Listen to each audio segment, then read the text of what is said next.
Hanggang 600 pamilya ang nawala ng tirahan sa malaking sunog sa Parañaque. Isa lang po yan sa mga sunog na sumiklab sa iba't ibang bahagi ng Metro Manila nitong nakalipas na 24 oras.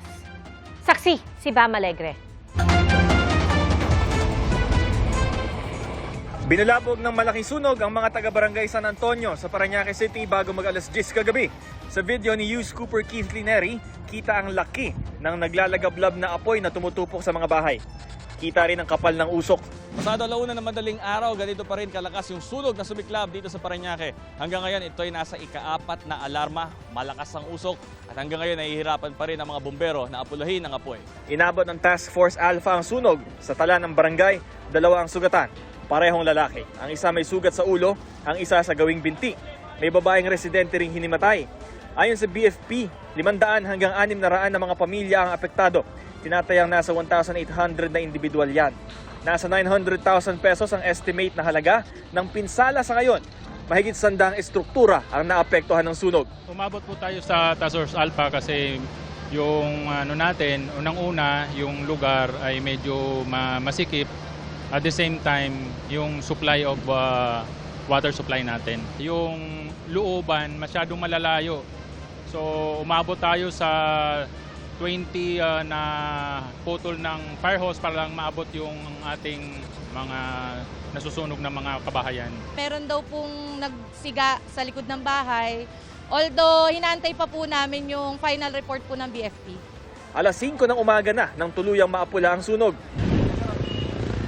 Nagkasunog din sa Barangay Holy Spirit sa Quezon City pasado alas 4 ng umaga. Mabilis na kumalat ang apoy sa magkakadikit na commercial establishments. Kabilang sa natupok ang 3 kainan, isang pet shop at isang butika. Pagdating namin, malakas na yung apoy. So doon kami nahirapan kasi naturihan siyang commercial tapos ang puro lights material ang gawa sa loob. Actually, we are a refugee here. We've been repatriated from Gaza almost 2 years, and this is our main source of income, you know.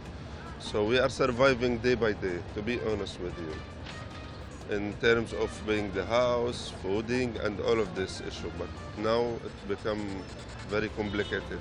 Walang nasugatan sa sunog. Iniimbestigahan pa ang sanhi ng apoy at kung saang establishmento ito nagsimula. Pressure daw! Pressure! Umabot naman sa 3 alarma ang sunog sa barangay Bagong Bayan, Taguig. Ayon sa BFP, may 11 pamilya na naapektuhan ng sunog.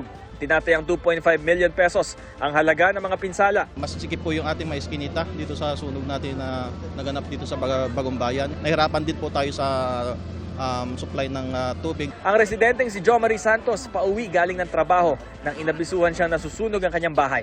Umuusok pa lang po siya.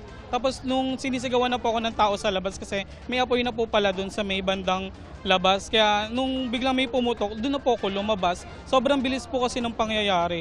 Nakaantabay naman ang lokal na pamahalaan para sa pangangailangan ng mga nasunugan. Ako si Bam Alegre, ang inyong saksi.